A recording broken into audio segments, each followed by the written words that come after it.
Hey, it's your old pal Slim, and this is 70 Millimeter, finally a podcast about movies. Each week, I'm joined by famous artist Danny Haas. We should probably talk about the best supporting actor, which was the mustache on Michael Bihn's face. And writer, poet, Protolexis. I confused it with The Sphere, and then once it started, I was like, where's Samuel L. Jackson? What is going on right now? As we discuss a recently watched movie. This episode, it's Jim Cameron's 1989 The Abyss. Enjoy.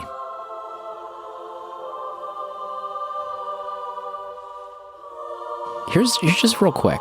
Yeah. Proto was just telling me this. The movie podcast space is ripe for disruption.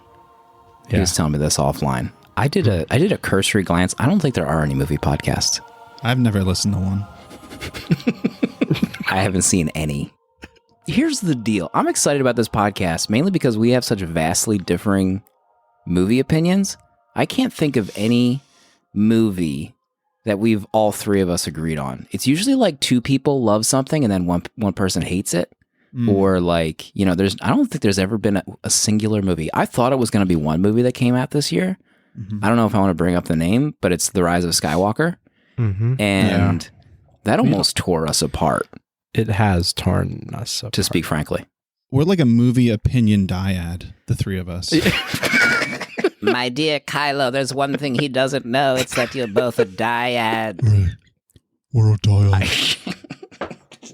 Sorry, we don't have to talk about Rise of Skywalker. I'm just throwing out there as an example. You two loved it. You two adored it.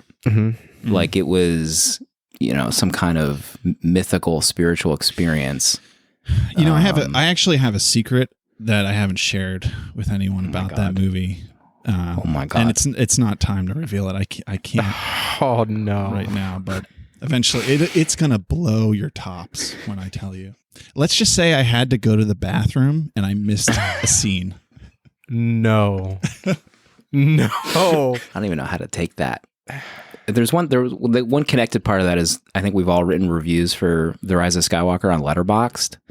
And I think we started getting Danny into Letterboxd when we started pushing you to start watching some classic horror movies. Yeah. Do you remember that? It was a couple months ago. You started watching The Thing and Alien. Yeah, watching all that for the first time.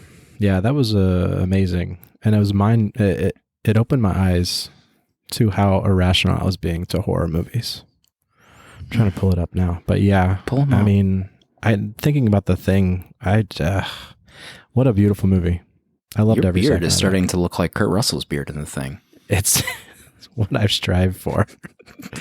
If only my hair could do that, Do you remember in the beginning of The Thing where he loses that game of chess to the computer and then he destroys the computer? The only game in that entire outpost, he destroys it with liquor. Idiot. Just shows the rage that he had inside of him. That was a pretty angry person. Top 5 endings for me, though, that movie. That was the most satisfying ending. I didn't realize that was a remake until my dad told me. What? Yeah. So that's the kind of lack of knowledge you're going to get with this podcast. We don't know it all. I didn't know The Thing was a remake, but we're going to push forward together. We're learning. We're all growing together. We're going to do James Bond marathons. Oh, God. I can't. There's some backstory. Danny and I are doing a marathon of all the James Bond movies in advance of the new movie. And I don't know if I can do it anymore. I've hit a roadblock. The Roger Moore movies, when I was growing up, people were like, oh, you a Roger Moore person or a Sean Connery person? Honestly, I think Roger Moore is dreadful as James Bond. His movies are trash. I can't even get to Roger Moore. I'm stuck on Lazenby. You've been stuck on that movie for 4 weeks. I can't get through that movie. It's so bad. Proto, what's your favorite James Bond movie? Probably the one that hasn't been made yet because I don't like any of them. So I'm still waiting for the James Bond movie that's gonna hit the sweet spot for me. No, wow. I saw 2 of the recent ones in theater and I was so angry. And I just Skyfall. I just realized that they're not for me. They're just not for me, and that's okay because I don't have to love everything. Wow. How many bathroom breaks did you take? I'm like a professional pee holder, so the fact that I had to get up and go was pretty embarrassing, especially at that moment. This is my virgin voyage with Rise of Skywalker, and here I am getting up. When Force Ghost Luke is appearing. Oh no! Yeah, that's the scene. Yeah. I missed that whole scene. I don't even want to talk about. I don't even want to talk about that scene. So have you seen? You haven't seen that scene yet, or I haven't seen that scene. I haven't seen that scene. But it's a I wonder if that would have movie. changed the Letterboxd star rating. Yeah. At this point, if you had been there. Yeah. Because we've had a lot of debates about that scene and a conversation specifically that takes place in there. I don't know if there's been an actual debate. Well, listen, you can fake it till you make it. I've been just faking that, like, oh yeah, love that scene, loved it. Maybe just one other piece of news before we get into The Abyss, which we haven't even mentioned yet. The Abyss 1989 is our pilot episode movie. I just got breaking news over the wire before we hit record that the Obi-Wan TV series is on hold. Indefinite hiatus. Fresh from Collider.com. Netflixed. It's fine. Danny, your thoughts on Obi maybe on the shelf for a long time? That's okay. It's okay. I think I read that Kathleen was worried about the scripts, and so I think they're pulling back from 6 to 4 episodes. Oh my God. So we'll see. Maybe they saw an early cut Birds of Prey with Ewan, and they're like, let's pump the brakes. Let's pump them a little bit. That or his performance in that season of Fargo. I've never seen Fargo. The movie or the TV series. Are we doing Fargo? Just at all?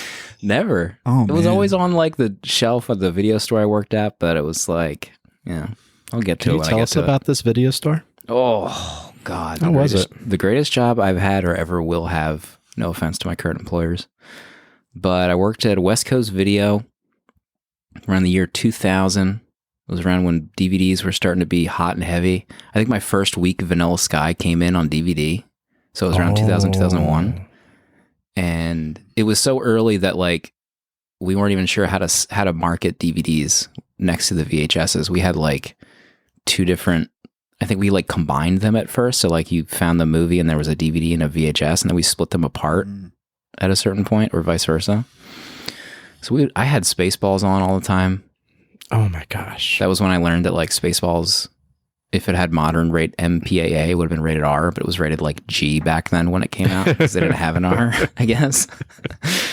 So I would get yelled at for having Spaceballs on at the store. How many worked with you? There's like 4 people that worked there. Oh man. We had That's like insane. 5 executives that had like a back area. They all had like big ass offices. What are they doing? I have no idea. But he had like James Bond posters in his office. We never interacted with them. They had like a manager who was the go-between, who what I always got Sounds annoyed like at. some uncut gem sitch. This is how I win. We had my issue. So people would like back then late fees. Like maybe there's some young people listening to this. They have no idea what a late fee is. You return a movie a couple weeks late, you could have like $128 in late fees. Got a second mortgage. real going. You're life. now a producer on the film. I didn't like cutting breaks on people. I knew there's some repeat offenders, but then this manager go-between would be like, "Oh, don't worry about it." Wipes the slate clean right in front of me. How are they going to learn? God. Emasculating me.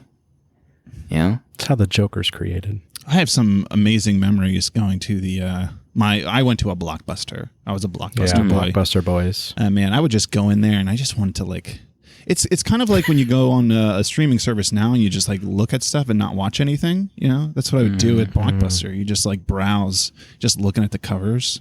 God. I remember walking in and looking for one of the new releases, and all that was there was the empty shell of the preview box, but nothing was behind it to rent. Oh yeah, Yeah. The feeling of it being rented out. Sold out.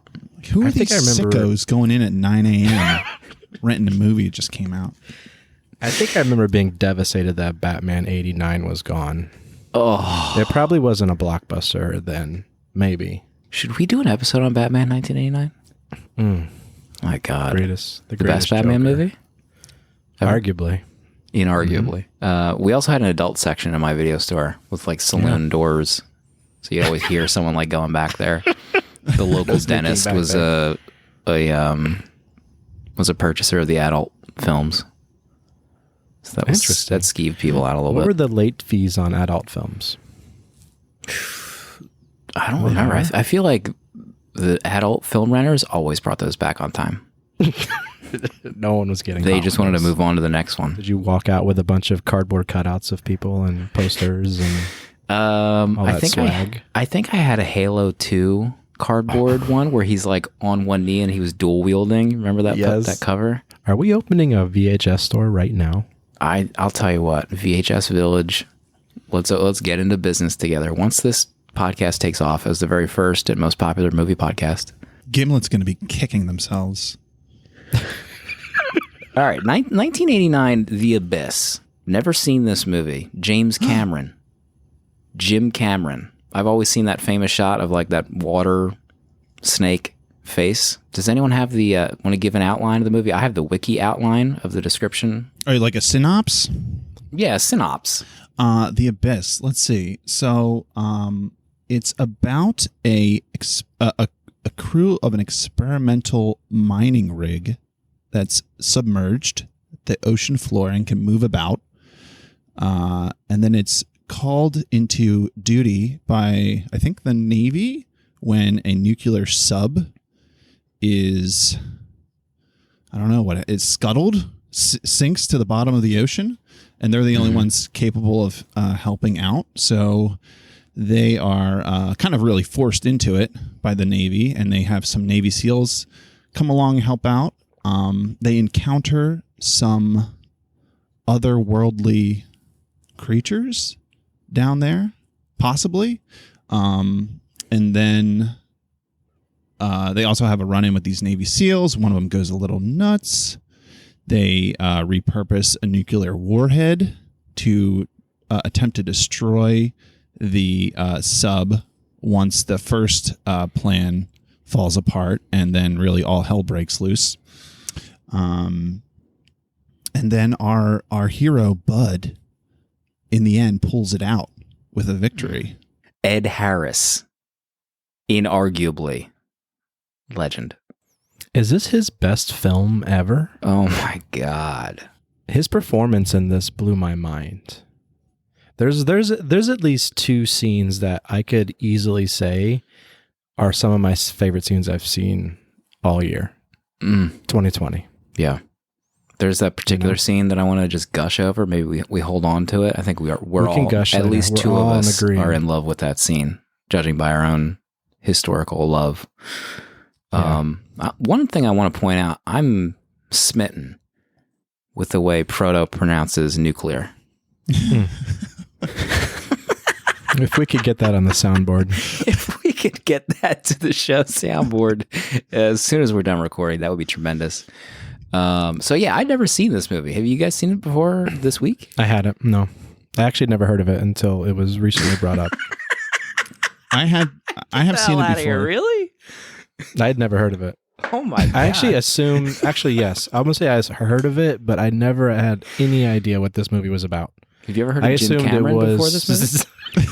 I assumed it was something a lot more horror, I guess, with the title of The Abyss. And I did not expect what we watched. Wow. I think I've seen this twice before. But when I was going in to watch it, I could not really place what happens. And I mentioned this to you guys this off air that I confused it with The Sphere, and at some point these two movies combined in my mind. And then, like, once it started, I was like, where is Samuel L. Jackson? Like, what is going on right now? Like, is he coming in, like, halfway through the movie? And then, like, I Googled it real quick. I was like, I just looked at his IMDb. It's like, he must have been in some other movie, and then I found The Sphere. That's interesting, your take on Ed Harris, because I feel like he fluctuated between an amazing performance and like phoning it in. I just did not buy the calm that he had throughout this whole movie. It's like, dude, you're at the bottom of the ocean in a experimental rig that is half flooded. There is a psychotic Navy SEAL who wants to use a nuke, like right next to you, and he's all like, "All right, everybody, can we just calm down? Can we just like, let's all just take a breath." Like he has like no pulse. And I'm like, is that like supposed to be his character, or is he just like not even care in this scene? But then there's other scenes where he's like screaming at the top of his lungs, like giving like an amazing performance. And I just felt like it was like very like either it was two extremes of like him like not showing any emotion, or he was like at the zenith of what he could deliver.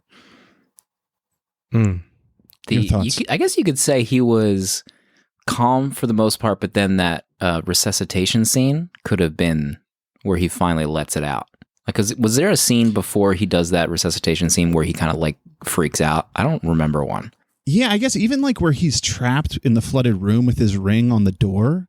Like he's still pretty calm there as well. You might be right. You like just have to keep your cool. I think he knows that. That's the gist of it. I feel like there's another scene where he like was yelling, but I can't There remember. was a scene where I wanted him to freak out and he didn't, is when Michael Biehn, the psychotic Navy guy, has his ex-wife, is her name Lindsay? No, it's not. Yeah, Lindsay.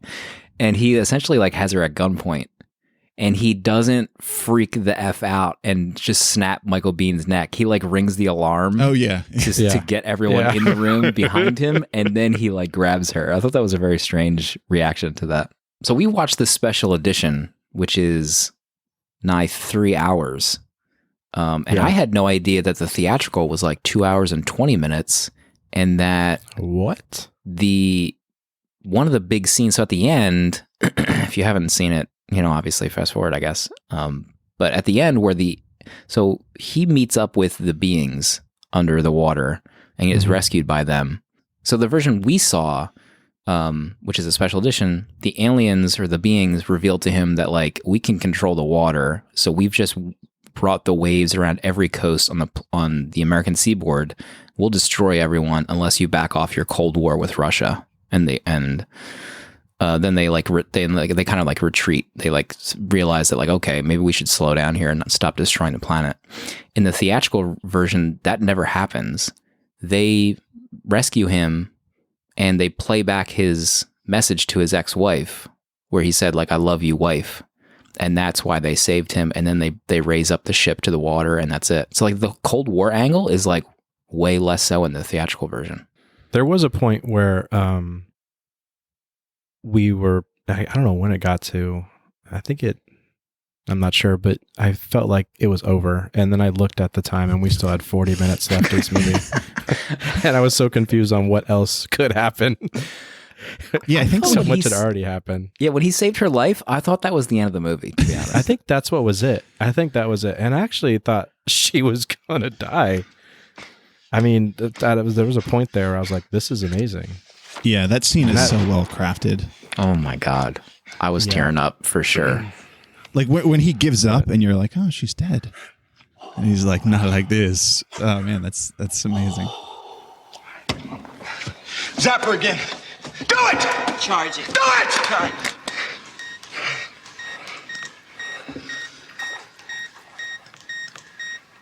Come on, baby. Clear. Come on, baby. Clear. Get out.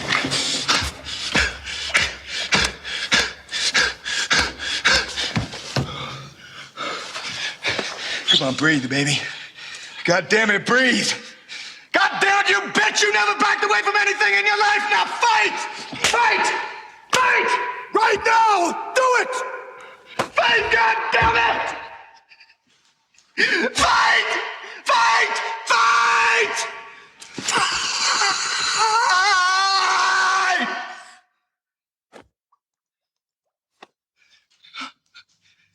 Lindsay, that's it, Lindsay. That's it, Lindsay. You can do it. That's it, Lindsay. Come on back, baby. Come on. Yeah, he's like, you've never quit on anything in your life, and he's like freaking out, and he slaps her. Oh my god, that was unreal. He hits her so hard. Oh god. I thought the CGI was actually like, I thought the majority of the movie held up amazingly. Like even the water being when they get in the ship, like you could say that was modern day CGI. Yeah. That's what when I watched some of the making of, ILM had to actually create new technology to create that that water type tubular being for them, and they showed how they were using like air duct piping for the actors to work with, since nothing was going to be there at all. Wow. And it was pretty fascinating because ILM had to digitally like laser scan both Ed Harris's and I think Mary Elizabeth, her face. And it was such new technology that it was blowing people's minds. And a lot of the, I know you said the CG was really well, but the aliens underwater were puppets, and fully almost animatronic puppets that they were submerging. And that's how they got the like butterfly looking wings to like flap like that, because they were puppets underwater. Wow. It was pretty wild to see how they did it. And I mean, to keep going on the making of stuff, they built the whole rig in a old nuclear unfinished like silo that hold like 7 million tons of water. And so they built the rig and then fully filled the thing with water and then filmed everything underwater. So they all had to have scuba certification, and even to the point of creating the helmets and the masks for this film and the backpacks. It all had to be made for this movie. None of that had been made yet. To be able to talk and to film theatrically underwater, this was the first time it ever happened, which is mind-blowing that someone like James Cameron was the one to start this as well. I think he said, I watched like 2 minutes of that documentary, but the thing, he's like, if I can't create what 2001 did for space underwater, then I failed. Like, what a lofty expectation right? for an underwater film. That was pretty crazy. Quote. I definitely had like 2001 vibes though watching, especially like the end scene with the creature guiding him down. That felt like it just like that was like an homage directly to 2001. Like at the end where he's like traveling through space. That just felt like he was like saying like 2001 is amazing. The thing I found this article where it was talking about James Cameron and the CG that was made by ILM, and that ILM had 1 day's notice that James Cameron was coming to the office. So they said like, can you guys whip up something for him to show him tomorrow? So this like that's amazing. Yeah, like they just like went like cranked it out. Like, all right, it's something with water and it's a creature. Let's throw something together, and it's what we see in the movie. And when he came into the office, he was like blown away and loved it. But they had 1 day to like mock something up for him. I thought that was pretty nuts. Wow. 1 day on 1989 computers. That must have the amount of work involved. The sound of those fans. Oh my God. Yeah, it said ILM had a total of 900 megabytes of storage for the entire computer graphics department. I don't even know like how they made anything. I don't get it. Yeah, when I see those documentaries on like Steve Jobs and Pixar, like how are they doing anything back then on computers? It doesn't make any sense to me how it was accomplished. I took a few notes just from the Wikipedia, which I guess, did you finish the whole documentary or no? No. I still probably had, 40 minutes left. Ed Harris and Mary Elizabeth and Michael Biehn pretty much all have said publicly it was the worst filming experience of their entire lives making this movie. I can see that. Even there were points where James was, if we can call him James by his first name, he was saying it was a nightmare scenario, the whole thing from beginning to end. And there were points where going back to talking about that silo they filled, they would be filming and pipes would burst. And there were moments where at any moment the whole thing could flood out all the water that they'd filmed in it, and there was no coming back from that if it happened. So even during filming, any moment, all the water could have been gone, which is wild to think that they still went forward and did it. Ugh. Yeah, everyone said it was a nightmare scenario. 6 months they were filming this movie. There was one. Yeah. I cut out one paragraph. There's this plot of the movie where there's like oxygenated liquid that you apparently can breathe instead of, just regular oxygen. And they showed it on a mouse. And then Ed Harris's character actually, in the movie, he did it. His like tank was full of this liquid and he had to breathe it in. So according to, which is always true, Wikipedia, Ed Harris actually did not breathe the fluid. He held his breath inside a helmet full of liquid while being towed 30 feet below the surface of a large tank. What? Like, what? Like, are you kidding me? I'd be like, that's amazing. Jim, let's not. Let's not kill our lead actor. Oh my God. Like maybe ILM could just CGI in the liquid instead of, there's this other part which I thought was insane. Actors played their scenes at 33 feet, too shallow a depth for them to need decompression, and rarely stayed down for more than an hour at a time. Cameron and the 26-person diving crew sank to 50 feet and stayed for 5 hours at a time.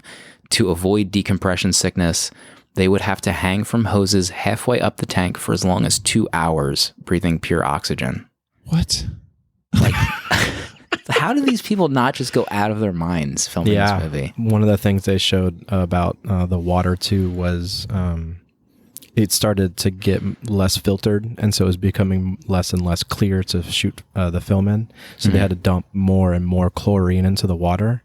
And the actors were fine because their heads were covered, but the divers that were helping them and the film crew, the hair on their skin started coming off, and then all their hair started bleaching blonde as well because of the amount of chlorine in the water, which is just unreal. That's that they still worked in these conditions. I can't even imagine waking up and being like, well, all right, I'll see you down there, guys, for the next 10, 12 hours.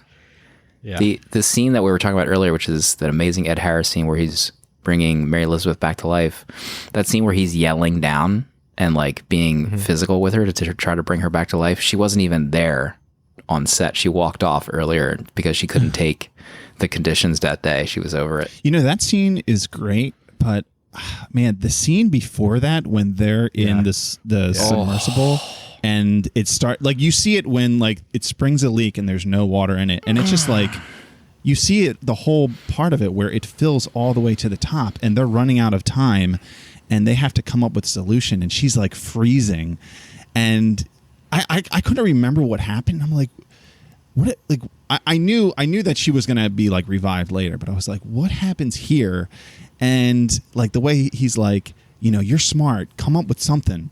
And then like she comes up with this crazy plan that let me drown.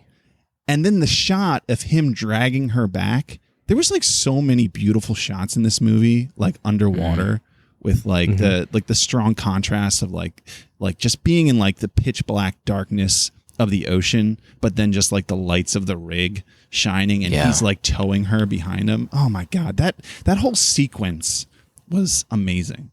And that's what I wanted to bring up. That's the other time where he loses it as well, because to the point where once she finally drowns, he like screams, and I really felt that.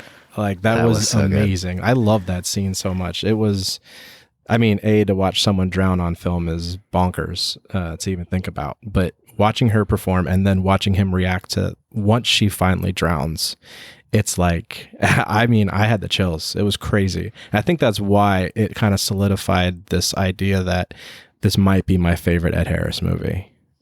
How about right after that too, he reverts back to the calm captain, right? Where he's towing her and he like radios his team about what he needs in like 30 seconds to bring her back to life. And there's like no amount of stress in his voice. He doesn't even yell at his team. He's just like calmly telling them, I need X, Y, and Z now.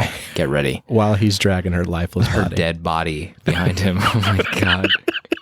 Also, can you imagine just filming that scene? Like, I know it's a movie, but like, how many times did they have to film that?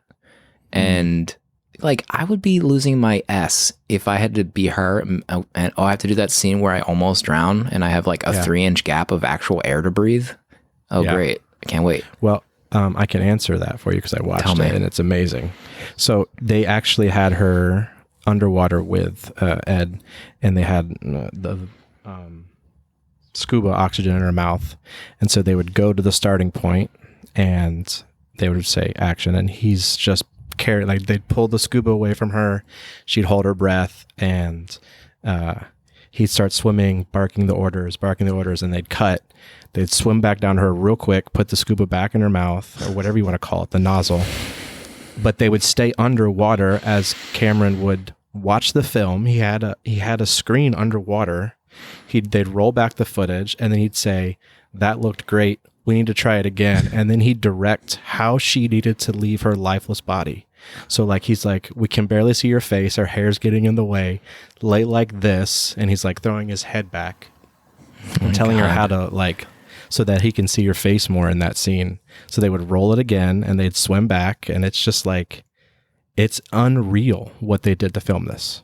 I might have to watch this making up. I do really enjoy seeing directors actually direct on set. Yeah. Like, I feel like that's a missing piece unless you seek out some of these kind of like, I mean, this making up documentary came out like that year. And it's on like VHS quality on YouTube. Yeah. Otherwise, you have to pay for a YouTube masterclass to see, you know, Scorsese direct someone on a set, or Ron Howard, and that's it. Yeah. The parts where they first see the beings underwater, if I was them and I was that deep underwater, I would just assume that it's just some kind of weird underwater species that no one's ever seen before. I don't even think I would think it would be like an alien being at that point. Yeah, Who knows what's down there? I thought it was kind of weird that it was like the whole alien angle. I actually didn't like that. I would prefer if it was just like beings that evolved in the ocean, like at the bottom of the ocean, and they've just lived down there this whole time. Like the whole angle that they're aliens who like came here and like they wanted like a, you know, a cold place with like a lot of pressure, and that's why they're in the ocean. I thought like that wasn't really necessary. You could just say like, I don't know, they're from Earth. We just never knew about them because they were so deep. Yeah, and I feel like maybe because we saw the 3-hour version, there were points where I forgot that the alien aspect was a part of the movie. So I like forgot that was like, even like there was just so much going on with Michael Bihn's character with the warhead and him losing his mind and dealing with that scenario, and then, you know, the hurricane hitting and the crane falling and that amazing shot of the tether like pulling them slowly down that cliff face. I mean, you get to the point where you're forgetting. I even forgot that there was an alien aspect to this movie. That's a great scene with the tether. Yeah, the crane coming down. That. Like just the thought of that, like you're waiting for this giant crane to come down. It's like, well, it could land on us and just kill us all. Yeah, or we could get lucky. Yeah, and it was shot really cool. Like they hear it hit the thing, and then as you see it go over the ledge, and it's just slowly that rope is getting shorter and shorter, and it's pulling him towards the ledge. I loved that shot. Yeah, that when you the shot where you see the crane up on the ship, I was wondering if that was like stop motion, because it there was something about it that like it looked a little off. Yeah, maybe. And I thought like maybe that could, I tried to find out, but there wasn't any info that I could find. They built models of like scaled models of one of the like the barge ship that they were on. It was like a 30-foot model compared to the ship, and they were doing something to film that in the ocean instead of an actual ship. So I wonder if I didn't get far enough in the documentary. I wonder if they built a model of that oil rig too. Jim Cameron's string of movies at this point. So he just got off of Aliens. This was sandwiched in between Aliens and Terminator 2, which is wild to me. If you're looking on the Always Correct wiki, Abyss had a box office of 90 million. Terminator 2 Judgment Day had a box office of 519 million. This movie gave me actually a lot of Avatar vibes. Yeah, for sure. Kind of in the way like that the story unfolds, but then also I think just the attention to detail that James Cameron gives. Well, even like what you're describing from that doc of like how they used, it's all shot actually underwater, and then like even the sounds of them inside the rig, like there were so many sounds, and like the way the crew interacted with the rig, where it didn't feel like oh, here's like a cookie cutter, submarine set that we'll use. It felt like unique, and that like, especially Ed Harris's character, it just felt like he had lived there for years. Like he knew it intimately, and all the characters did. Yeah. Like it just felt like the world felt so alive and so well thought out. And that's what I love about Avatar too. And I guess like the advantage of that is that like James Cameron, he takes you to a place that you're kind of familiar with, but it's different. So like this is an experimental rig underwater. So we kind of have an idea of what like living underwater might look like with a submarine, but he can kind of do whatever he wants. And then even like with Avatar, where it's like, all right, this is like in the future and there's airplanes and helicopters and guns and stuff, but he changes it so that it feels unique. So there's like familiarity, but then he makes it a little different, but so that like it gives it like a guise, so that it feels so authentic, if that makes sense. Mm-hmm. Yeah, definitely.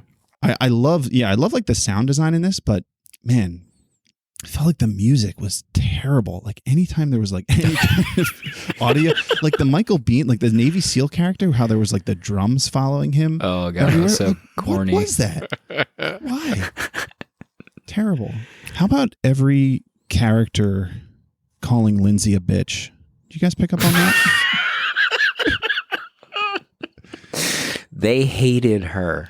Yeah, they really hated her. The moment she steps off the helicopter, they are calling her a bitch. Yeah, and it's not even like, oh, that bitch. It's like malicious. Starting with her husband. Like, yeah, oh, I hate her. Like they all hate her guts and then like call her that. Yeah. It just felt like, it's like, James, we get it. We get it. But then I did love at the end where she calls herself the cast iron bitch. That was a great line. Yeah. There was another line too. I had it up earlier, but she's like, people don't appreciate the hard work and sacrifice it goes into making yourself a cold hard bitch, or something like that. It was a really good line. There's a couple good lines in here that I'm see if I wrote down the one. Ed's character had one that I really liked. When you're hanging on by your fingernails, you don't go waving your arms around. That kind of that speaks to his calm character in those moments. Keep your pantyhose on. How many times do you hear about the pantyhose? My God. He said that like 6 times. Keep your pantyhose on. What year do you think Ed Harris started going bald? 20? I've never seen him with hair. He just balding when he came out the womb. Never grew hair. He started then. He's been like 55 for 30 years, I think. Those blue eyes, though. There was a couple other scenes I thought were really beautiful. When she sees the beings and her whole outlook shifts, like she realizes she made contact with something, and she tries to talk Ed into believing her. And she describes it. She even describes it as like a machine. She knew it was something otherworldly. She called it like a dance of light. You have to trust me. I don't know how I know that. It's just a feeling. And he says no. He you thought that they were going to have like this connection moment like halfway through the movie. And he's just like, I can't do it. And from the next few scenes after that, she's kind of like on this chase. And I think when she sees the water being, there's this one really cool shot where it's darkness and she uses this blue light to illuminate ahead of her. And it just lights this one side of her face with that blue orb. I thought it was gorgeous. Yeah. We should probably talk about the best supporting actor, which was the mustache on Michael Bihn's face. Oh my God. 6 months of that. Who chose that for him? I hope it was him. Prototypical Navy looked amazing. SEAL. Is that even code? Can a Navy SEAL have a mustache? It's like a violation. I do have a Michael Biehn reference to the shooting time. Michael Biehn also grew frustrated by the waiting. He claimed that he was in South Carolina for 5 months and only acted for 3 to 4 weeks. There was a point in the documentary where Cameron said he wouldn't let the actors leave the set, even if they weren't acting. Oh my God. Oh, there was a line that I loved. I don't know, for whatever reason, this like had me cracking up, and I just rewinded it a couple times. But like when the crane falls, the guy up on the boat, he puts his inflection in his voice where he's like, "We lost the crane. It's on its way down to you." Like, he just goes in like this weird mode, like speaking over the intercom. I was just dying laughing. It's on its way down to you. can't see it, but Proto's head is arched at like a 45-degree angle when he imitates. We have a voicemail. If you have seen the movie, we're going to link to a Letterboxd list that kind of lays out our potential list of movies so you can watch along in advance. But the number is 267-409-6983. You can find a link in the show notes. So I put the call out to special guy, in our circles. He's been called a VP of merch, the Silver Fox. He's my co-host on various Paper Keg Radio Syndicate shows. And he dialed in before we hit record. I just want to play this clip here. Hey, 70 millimeter pod. This is Dale _A calling about this week's episode. I just want to pause it here. I haven't listened to this either. I'm actually calling from my bathroom because I find it's nice to, I come home and I have so much that I have to do that if I have to poop, I gotta hold it till the end because I use it as like a reward system. Because if I just poop when I get in the house, everybody's going to be mad at me, and then I'll get nothing else done. So I got to hold it in for a couple hours, and this is the quiet time I have. And you guys been pumping up this episode for a couple weeks now. I've been listening, and finally the episode about the Abyss, and for all this pumping up you've been doing. And the Abyss is a movie that I can always remember sitting with my dad and my dad watching and me being bored out of my mind with it. And I remember like certain scenes and special effects. And I remember the special effects were probably groundbreaking at the time. But I should probably go back and watch it because I haven't really seen it. And yet here I am calling from the bathroom about it. And I've trusted my dad since then on other movies, so maybe I'll go back and watch The Abyss when it is available, because right now it's only available on HBO Go and HBO's other streaming properties. But, with a cast like Milk Money's Ed Harris and the Lady Marian herself, really, Jim Cameron at the helm, you probably can't go wrong with such a cast. And I look forward to hearing about your thoughts on The Abyss. And I love you guys, and I'm finally glad to finally been able to call in after all this time. I love you. Love you. Bye. Dude, a poop reward system. That's a brilliant idea. Yeah. He brings up the CG and that's the one thing I've found myself thinking. I feel like one thing James Cameron did well was this still felt timeless. Like it still felt like it's something could be made today, and maybe a little bit touching up with, the water tentacle thing. But the props and the way it was filmed still holds up quite well. Yeah, I've always loved his set pieces. No matter what movie it is, they're always gorgeous and timeless. Like when I first rode Flight of Passage, and that queue area where you're in essentially the buildings that the military and that company were using, it felt like you're on a movie set. That was like the first thing you see, and I loved it. So hopefully Dale finds time, maybe in future episodes to drop us a line, or anyone that so chooses. What a delight to hear him while he's popping a squat. I think my Letterboxd, I gave it a 4.5 stars. And I think that's a little high. I think I do sit solid at a 4, though. I really enjoyed this film. It was long. That's my complaint. For sure. And maybe a little bit too much women hate. But the bitching and the slapping was a little rough. The pantyhose comments. The pantyhose, yeah. But I did love this movie, and I want to watch it again. Maybe the theatrical cut and see if I think anything different. Proto, what's your Letterboxd.com star rating? Yeah, I haven't written my review yet, but I'm going to give this 4 stars. It's wow. It's a fun movie, Yeah.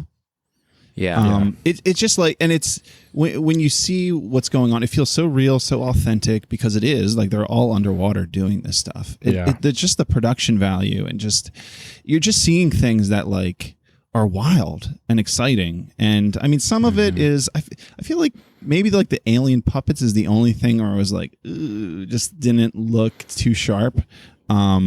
But other than that, like everything holds up really well. So like that level, I enjoyed it. But yeah, I mean, the writing could really be tightened up.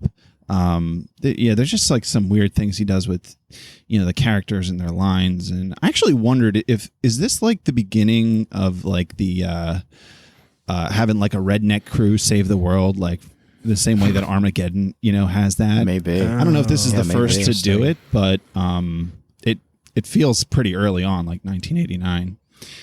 And there was a few other things I want to mention. I thought that I just thought were funny, like the amount of eavesdropping that goes on in this movie.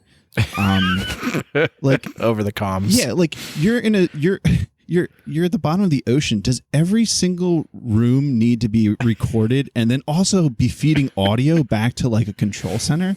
Like there's just this one scene where they're like, "Oh, look what he said. Like let's rewind it and we can listen to this perfect crystal clear audio of everything he said." I was like really? Like that's what you're going to do? But I think that's just kind of like James Cameron likes that kind of stuff. So he he has it in his movies. But yeah, I thoroughly enjoyed this movie. It's so long though. Like it's like, yeah, maybe I'll watch it in another 15 years when I forget everything about it. I will say it's funny to me that I trumped up the fact that we never agree on a movie in history, and I'm also going to give it 4 stars. So my first recording, we give for our pilot episode, we agree. Rating. That's amazing. I will, to Proto, your credit, the audio recording. What are the chances that they can communicate with Ed as he's like, how many thousand feet underwater, crystal clear? Oh, 30,000? 30,000 feet, he can hear them perfectly. I don't understand what kind of technology they were using at that point, but maybe it's real. I don't know.